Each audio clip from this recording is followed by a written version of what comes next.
Vallabha Girivardhari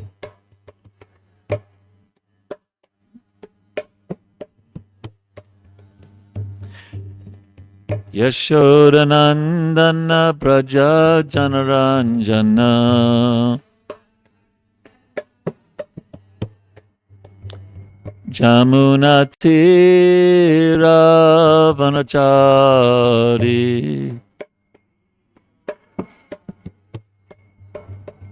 Jamunatira Vanachari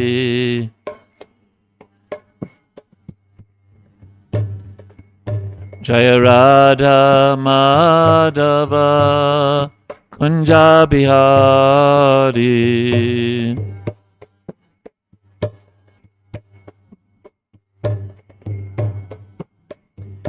Gopi Janavalava Girivardhari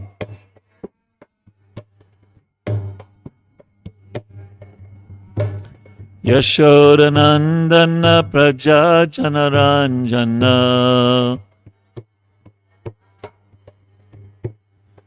Jamunatira Vanachari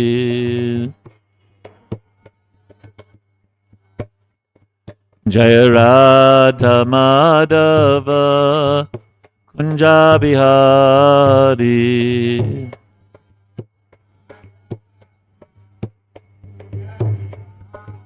Jaya Radha Madhava Kunjabihari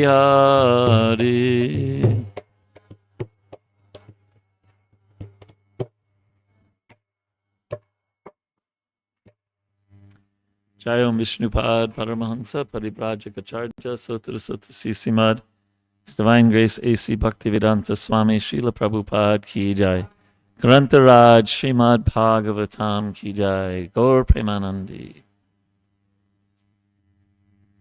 Thank you.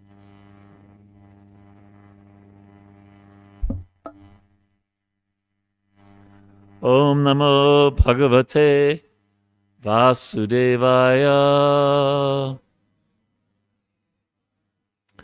Om Namo Bhagavate Vasudevaya Om Namo Bhagavate Vasudevaya. So we're reading from Srimad Bhagavatam, Canto 5, Chapter 1. And today we'll do 25 and 26. Yeah? Okay. Since it's written in prose, I'll just go over the word for word. Okay. Excuse me. So, you have it there? Yeah, okay. So, I'll just read it. Agnidra means Agnidra, okay? And then Udma Jiva is also that same name. And Yagyabahu, these are all different names, Mahavirya. And Hiranyareta. And Grita Prishta. And then there's Sarvana and Medhatiti and Vitihotra and Kavaya. Iti means thus, and Sarve means all of these names that we just read. Eva means certainly, and Agni of the demigod controlling fire. Nama Na means the names. So the 10 sons of Maharaj Priyavrata were named Agnidra, Udma Jiva, Jagyabahu, Mahavira, Hiranyareta, Grita Prishta, Shravana, Medhatiti, Vitihotra, and Kavi. These are also names of Agni, the fire god. So then the next verse, and then so Etasam refers to the previous verse. All of these, Kavi, Mahavira, Shravana, Et means thus, Traya, 3. So these 3 that were just named, Asan, were Udva Retasa, completely celibate. So those three were Naishtika brahmacharis. Right? They never married. Te means they, and Atma Vidhayam means in transcendental knowledge. Arbha Bhavat means from childhood. Arabhya means beginning. Krita Parichaya means very well versed. Paramahangshyam, of the highest spiritual perfection of human life. Eva, certainly. Ashramam, the order. And Abhajan means executed. So here's the translation and purport by Srila Prabhupada. 3 among these 10, namely Kavi, Mahavira, and Shravana, lived in complete celibacy. Thus trained in brahmachari life from the beginning of childhood, they were very conversant with the highest perfection, known as the Paramahansa Ashram. Purport. So the word Udva Rechasa is in this verse is very significant. Udva Recha refers to one who can control sex life and who, instead of wasting semen by discharging it, can use this most important substance accumulated in the body to enrich the brain. One who can completely control sex life is able to work wonderfully with his brain, especially in remembering. Thus, students who simply hear Vedic instructions once from their teacher could remember them verbatim without needing to read books, and therefore did not exist in former times. Could you imagine just Bhagavatam class and there's no books? You don't need books. Everyone just says, Sri Vyasadeva said, and everyone remembers. What yuga was that where everyone could remember?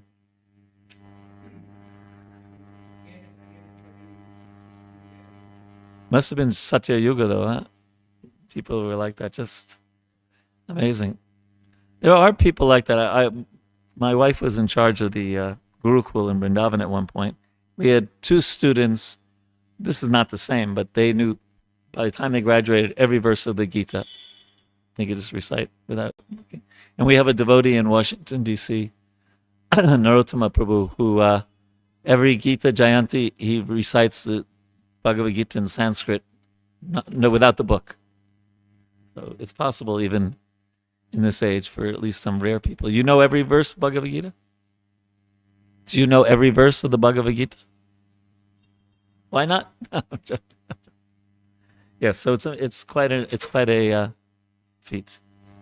But the more important than knowing the verses is understanding them. One time Prabhupada was in Dallas at the original Gurukula, and the children sang Shri Guru Charana Padma. And afterwards, Prabhupada asked the teachers, do they know what this means? They didn't really know what the words meant so much. So Prabhupada said that's the important thing is understanding what you're singing. So understanding the import of the Shastra is really the key. Another significant word is Arbha Bhavat, which means from very childhood. Another meaning is from being very affectionate to children. In other words, Paramahansa life is dedicated for the benefit of others. Just as a father sacrifices many things out of affection for his son, great saintly persons sacrifice all kinds of bodily comforts for the benefit of human society. So we could imagine Prabhupada writing that sentence, and it's very autobiographical. In other words, this is Prabhupada. He's talking about great saintly persons, but when we read this, we think of him, right? He says, just as a father sacrifices many things out of affection for his son, great saintly persons sacrifice all kinds of bodily comforts for the benefit of human society. So this sentence, of course, Prabhupada is going to say It can refer to the six Goswamis, but it can also refer to him. Imagine, so I'm 67 years old. So Prabhupada at 70 years old went on the Jaladuta with 40 rupees in his pocket. So here it says, all kinds of bodily comforts, willing to sacrifice all kinds of bodily comforts. So he had 2 heart attacks on the Jaladuta. He had the name of one person in Butler, Pennsylvania, is a little town, maybe 2,000 people. Hundreds and hundreds of kilometers away from where he landed.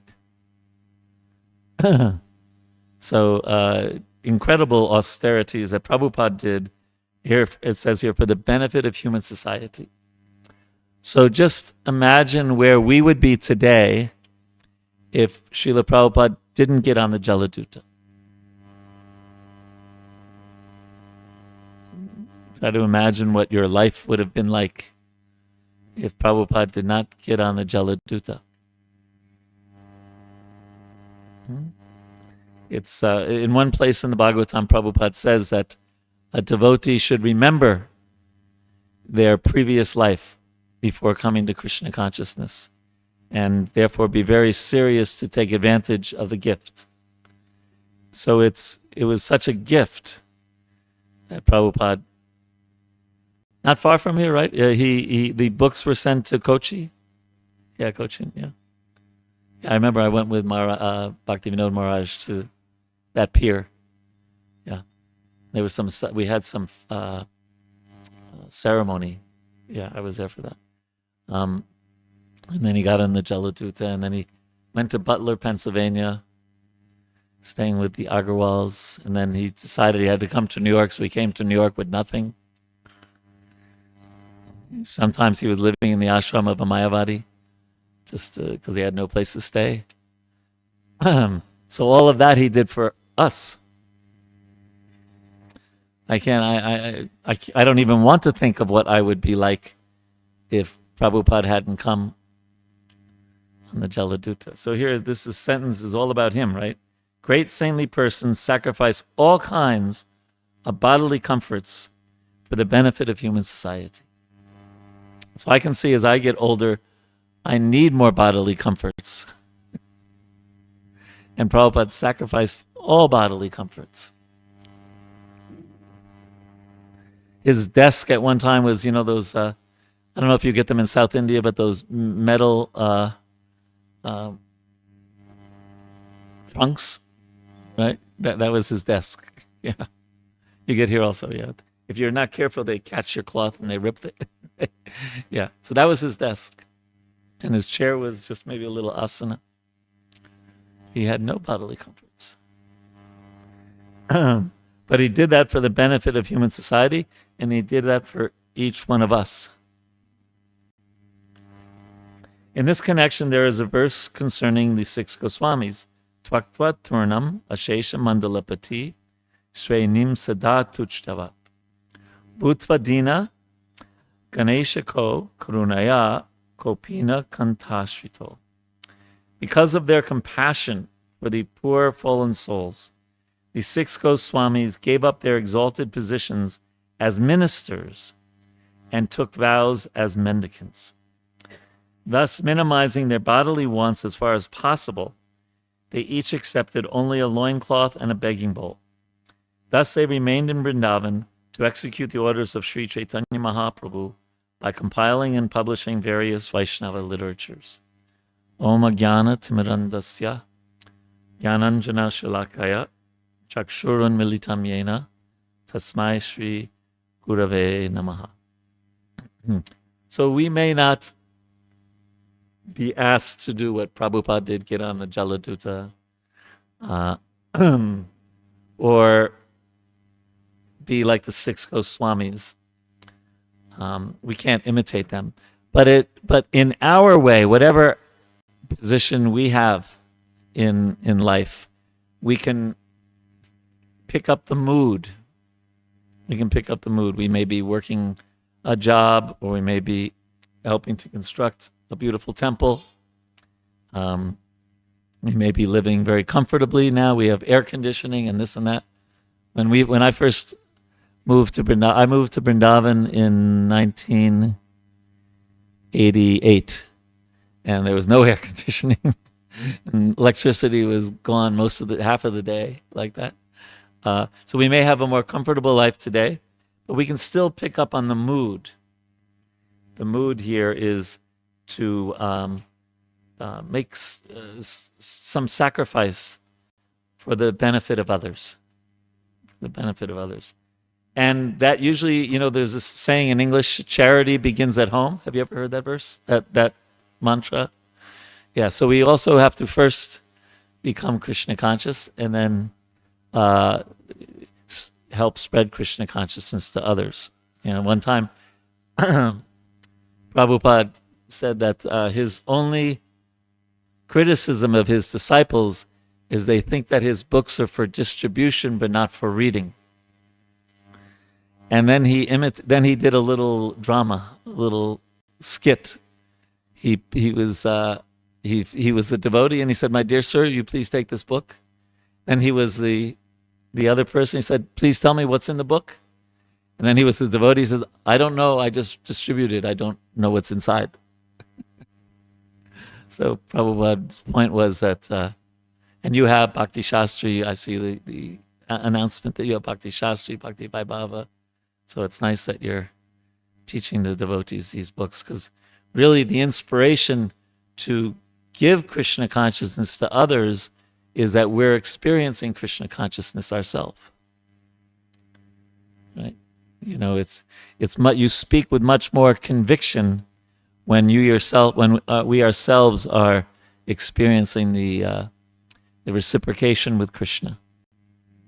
And because that reciprocation with Krishna is very tangible. Can someone think of a verse where Krishna says that he reciprocates with devotees? You know a shloka?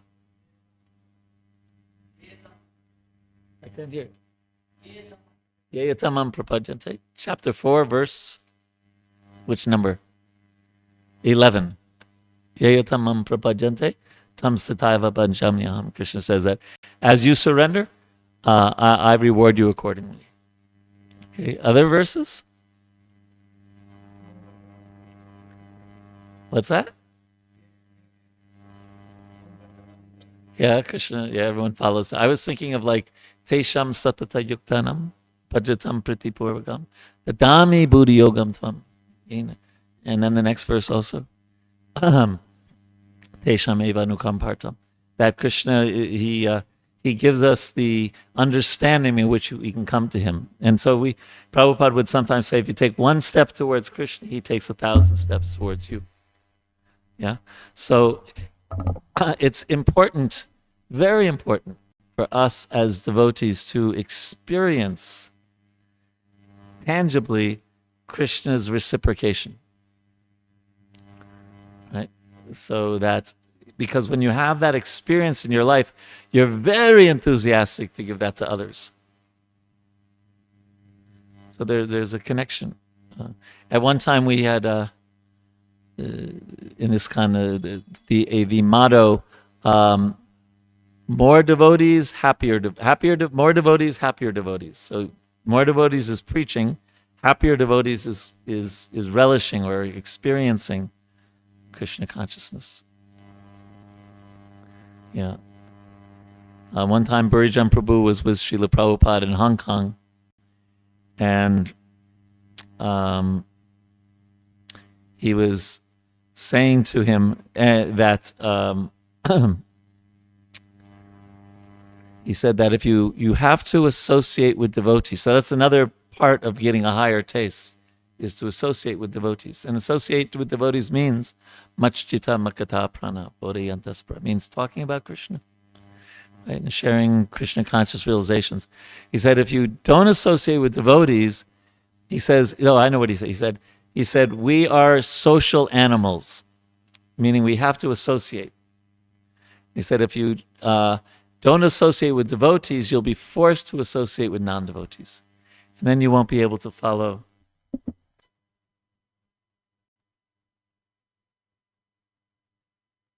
You don't want to see my face, I don't think. Thank you. Thank you very much. I actually much prefer this the way you just did. Thank you. And he said, if you associate with non-devotees, then you won't be able to follow the regulated principles. So that's another, we talk about the Panch Anga Bhakti. What are the 5 most potent items of devotional service? Can you name one? Chanting Krishna's name? Okay, very good. By Krishna's mercy, hopefully I'll be Mathura Vasa by 11 o'clock tonight. Yes. Sadhu Sangha? Yes, Bhagavatam Shravana. And there's one other one. Yes, where's our pujaris? They have to remember that one, worshiping the deity. Yes. And Sadhu Sangha in Chaitanya Charitamrita, it said it's the mula, it's the root of bhakti. Right? So it's so important to, and I was thinking about this, yes, when we were singing the Kirtan today, and it said, Ramachandra Sange Mage Narottama Das. Right? Because Ramachandra was, what was the relationship with Narottama and Ramachandra? Anyone know what their relationship was? They were friends, right? They were friends, yes. And so that's, he was, in other words, the beginning, of course, Lord Chaitanya, Lord Nityananda, Dvaita Acharya, Srinivas, Rupa, Sanatan, right? They're all mentioned in that song. But at the end, Ramachandra is not on that relationship. He's on a friendship relationship. So friendship is very, very important in making advancement, right? We also read in Nectar of Instruction. What's that? I'm going blank. The Tadati Pratik, thank you. Tadati Pratiginati. Guyam Akyati Prachiti. Guyam. So sharing realizations, having someone you can talk to honestly about your successes, about your failures, about your shortcomings, about your successes, and know that it won't end up on Instagram or Facebook in an hour from now, but they'll keep it confidential. Very important in devotional service to have friends. Especially, well, actually in all ashrams. I was going to say especially Brahmachari ashram, but all ashrams. It's so important to have friends in Krishna consciousness. And, Prabhupada wasn't able to have so many when he came to America because they were all disciples. But he did, I remember one time he wrote, please take the association of Anand Prabhu. He is an old friend. And also, I don't know if any of you know Nirguna Mataji, lives in Vrindavan. So she's Bengali. And Prabhupada came to her house when she was 14 years old. And her father was not initiated, but he was an elderly Bengali gentleman, like obviously Prabhupada. So she was in the next room, but listening to the conversation. And Prabhupada was just revealing his mind very much as a friend. And he wasn't preaching. He was just, at one time he said, I can't control this movement. It's just going on in so many different directions. He was revealing his mind. And then he initiated her at 14 years old, Nirguna Mataji. So friendship is very, very important in Krishna consciousness. So there's obviously associating with advanced devotees, but also associating with peers that we can share Krishna consciousness with. I know for myself, I spent about 10 years living in a van, traveling around America, distributing books, just living in a van. We didn't, because we were traveling. And those friendships with those devotees that we went through so many austerities with, and et cetera, even today, if I see them 45 years later, immediately there's friendship.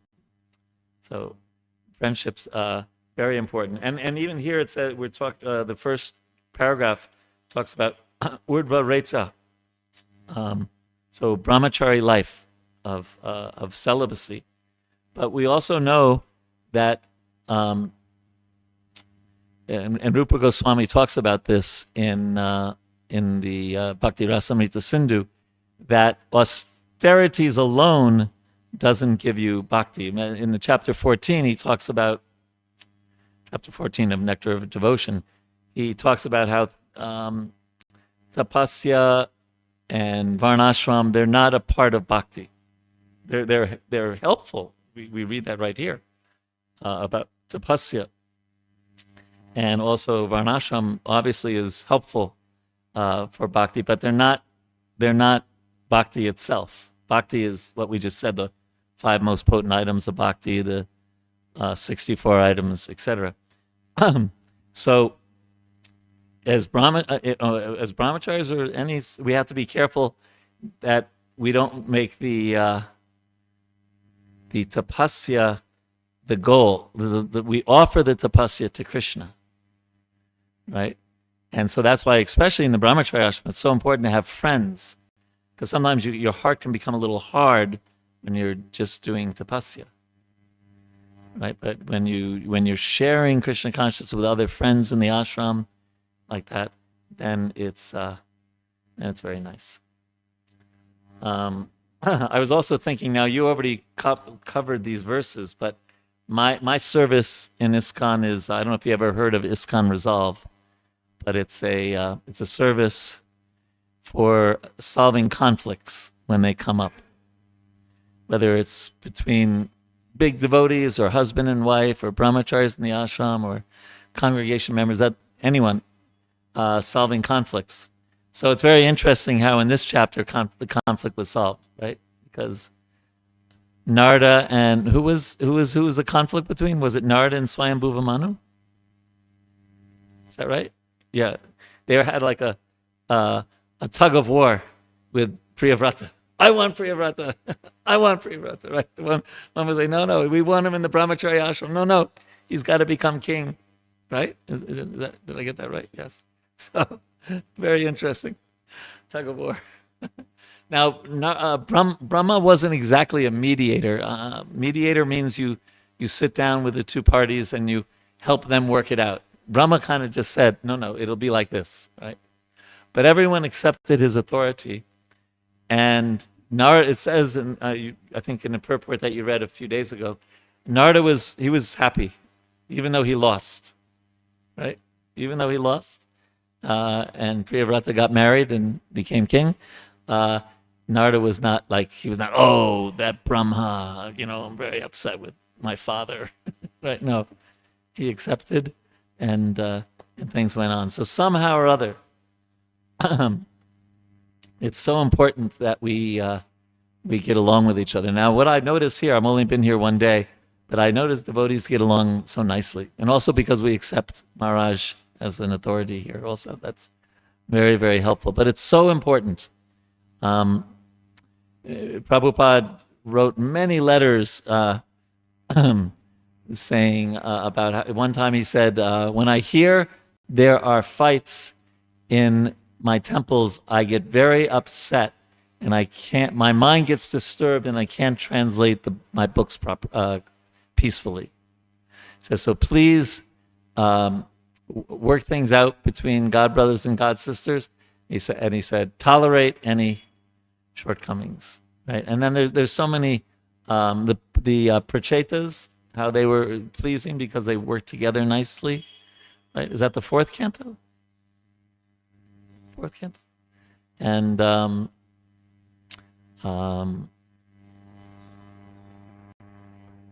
yeah, I don't have my computer with me, but I had a whole book of quotes about that. So that's also important. And it's such a nice example here that I really like the fact that the way Narada Muni reacted. He didn't dwell on it. He didn't get upset. His mind didn't say, oh, I should have said this to Brahma. I should have done that. I should have defeated Swayambhuva Manu. No, he said, Krishna's mercy, no problem.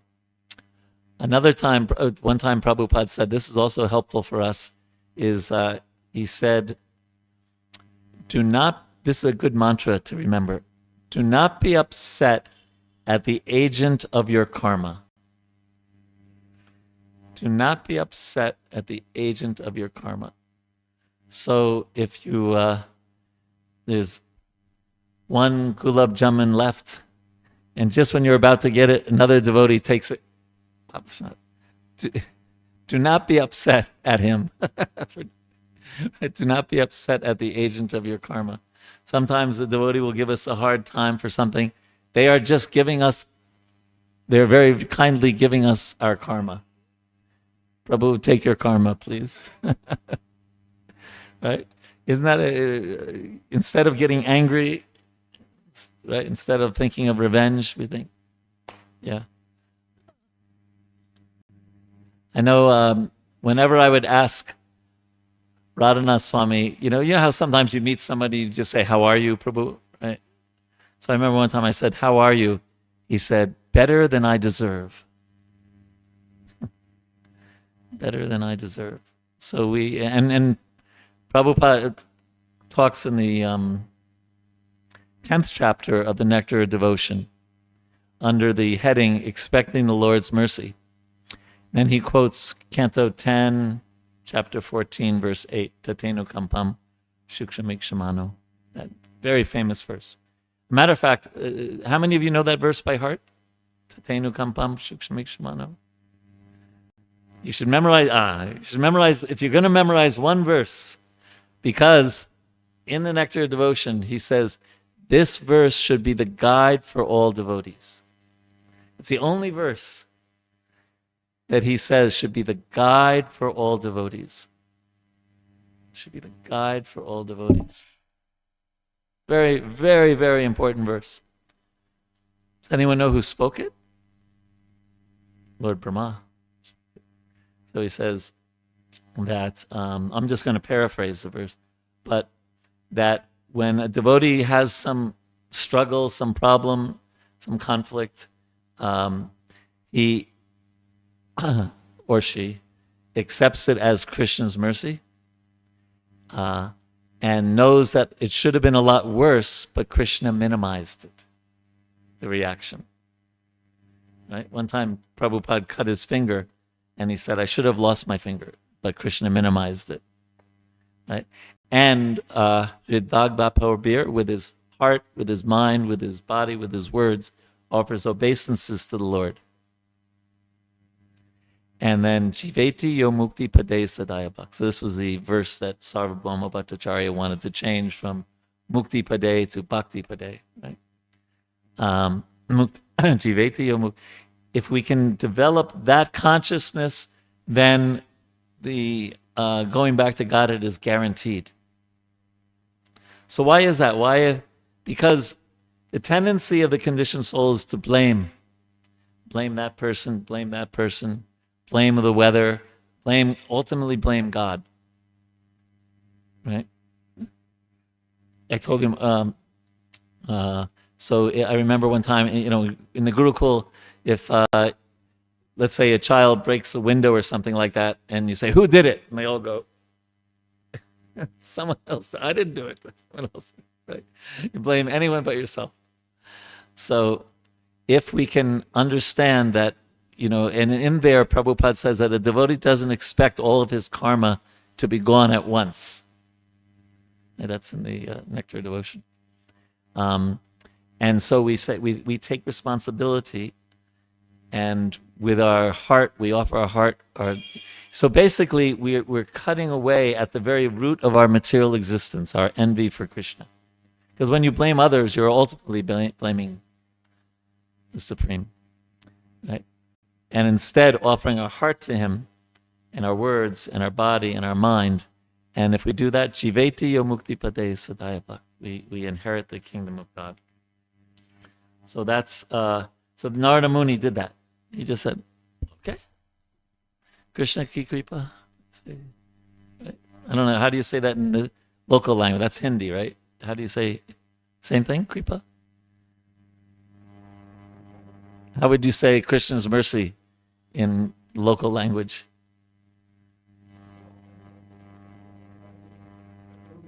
Karuni. Karuna. Same, similar. I forgot you're not you're a Hindiwala. So you understand Krishna ki kripa. Yeah. It's such a, And so trying to connect, because I know this lecture is going a little in different directions, but when you have friends, they can sometimes remind you of this. Right? If you're starting to blame somebody else or blame the world or whatever, they could say, well, what does Krishna say about that? What did Lord Brahma say in the 10th canto about that? And the friends can help us. See, if you really have close friends, the best friend is a friend who will tell you when you're doing something wrong. And you don't get upset when they do that, because you know they're only doing it for your benefit. If you don't have a trusting relationship, then you start criticizing them. Well, you're criticizing me, what about you? But if the friendship is very, very close, then they can even point out our shortcomings. So we all have shortcomings. And we take it. Yeah, this person's only doing this for my benefit.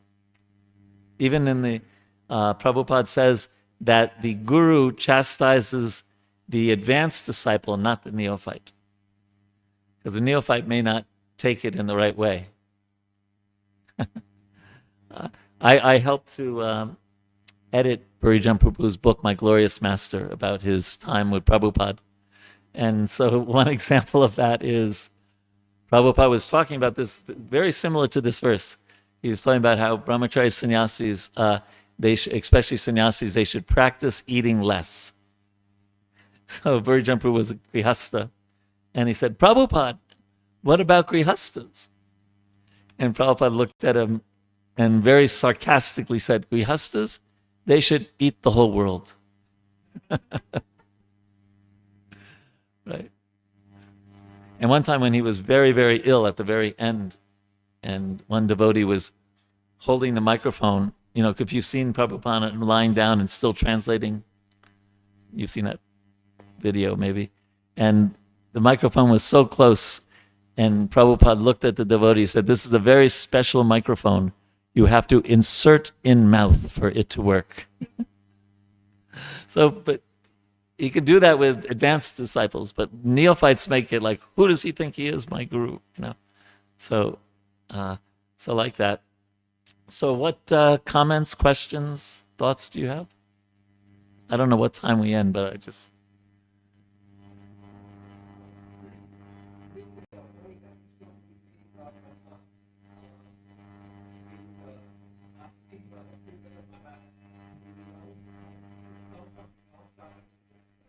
Yeah.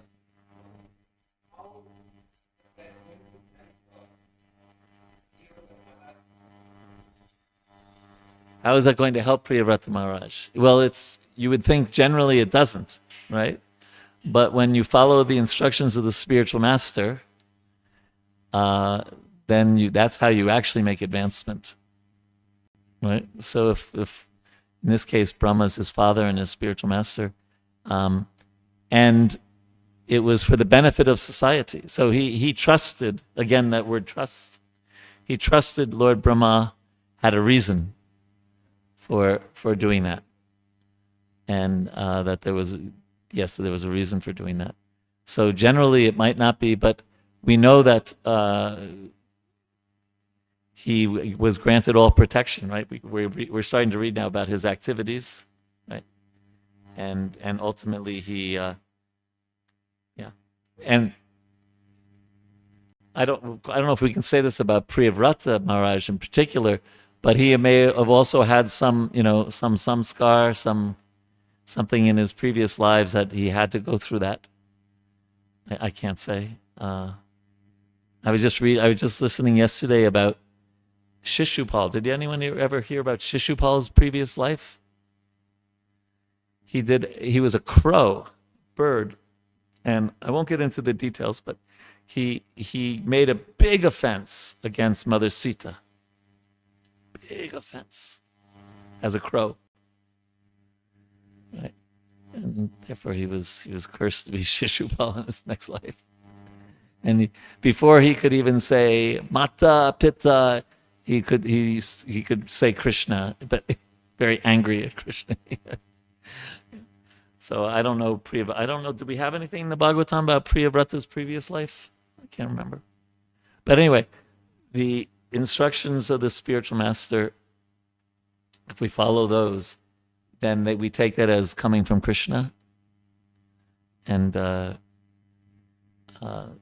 that's the secret of success. Yasya deve parabhaktir yata deve tata guru. Right? Does that make sense to you?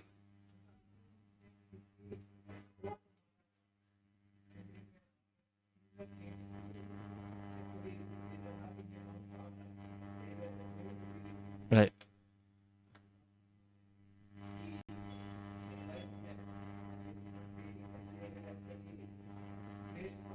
Yes. So therefore, different shloks for different folks. Me, right? So the spiritual master gives. I remember one time, Prabhupada was talking to a devotee who was in charge of farm, and Rameshwar Prabhu was there. Rameshwar Prabhu was in charge of book distribution, right? So Prabhupada was telling the devotee in charge of the farm about taking care of the cows, this, that. And Rameshwar Prabhu said, Prabhupada, why didn't you tell him to go on book distribution? And he said, do you think the spiritual master is a dull stone, that he can't give one disciple one instruction and another disciple a different one? One time, Hare Prabhu was in Prabhupada's servant, and a sannyasi came, paid obeisances to Prabhupada in Mayapur. And Prabhupada said, you are a sannyasi. You should just go travel constantly and just visit temples for 3 days. Yes, Prabhupada. He left. Then 20 minutes later, another sannyasi came, paid obeisances. And Prabhupada said, you're a sannyasi. You go to Hyderabad and you become temple president. Just stay there. And Hare Prabhu heard both of these. And so later he said, Prabhupada. He said, yes. He said, this person needed that instruction. This person needed that instruction. So it's very, Krishna consciousness is a very personal thing, right? So we want to find out what is our duty. Karma nevarikara say, and don't do other people's duties, but find out what our duty is. So we find that from Guru, from other Vaishnavas. Right? And yet we all have the same duty, prema pumarta mohan, to develop our love for Krishna, to chant Hare Krishna. But you're a pujari, Prabhu, yes? You're a pujari? Why don't you go on book distribution? I'm joking. Actually, and Prabhupada said in the very last days in Vrindavan, he said the pujari is the most fortunate person in the universe. So they have direct association with the Lord. And so Prabhupada would also do that, right? He'd say, pujari is the most important service. Book distribution is the most important service. Managing the temple, most important service. Right? So he was encouraging everyone in their service. Yeah. One time, the devotees in Atlanta, it was a group of book distributors, and one of them asked, Prabhupada, what pleases you the most? And they all thought Prabhupada was going to say book distribution. Right? So they were expecting it so they could go, Jai, And Prabhupada said, the thing that will please me the most if you develop your love for Krishna. That's a lot harder than book distribution. Yeah. Prema pumarta moha. Other comments, questions, thoughts?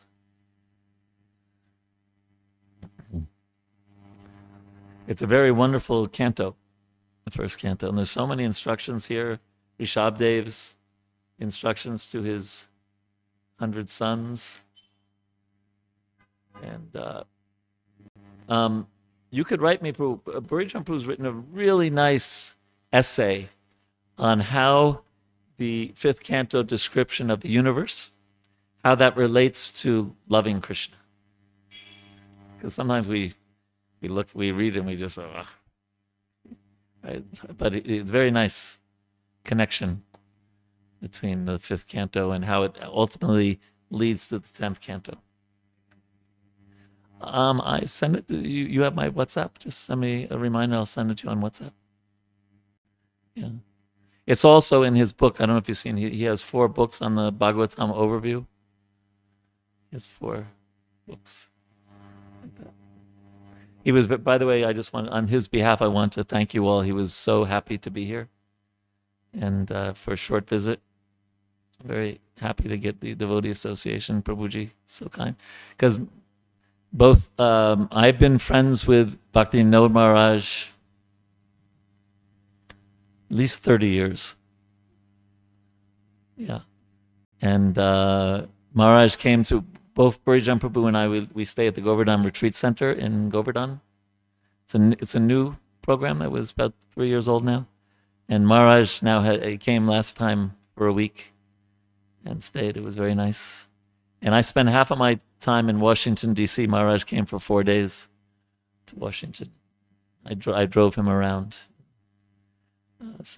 And he's very close with Burijan Prabhu also. So we're very fortunate to have Maharaj's association. Yeah. I was telling people, I remember when he was Sarvaishwarya Prabhu before he took sannyas.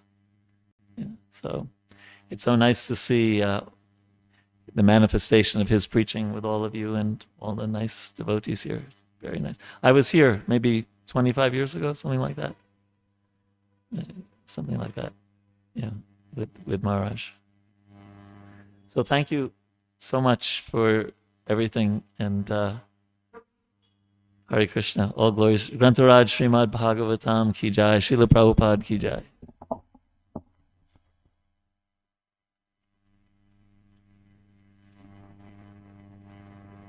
Thank you for giving me opportunity.